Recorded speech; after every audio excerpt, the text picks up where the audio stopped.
Večer je v Sloveniji nedvomno pionir za založbo Ruslica na tem področju. Kakšni so načrti na prihodnost?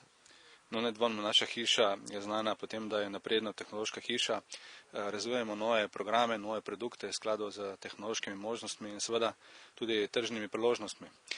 Danes smo predstavili, lahko bi temu rekel, en vizionarski projekt Ruslica, tole prva slovenska elektronska založba elektronskih knjig.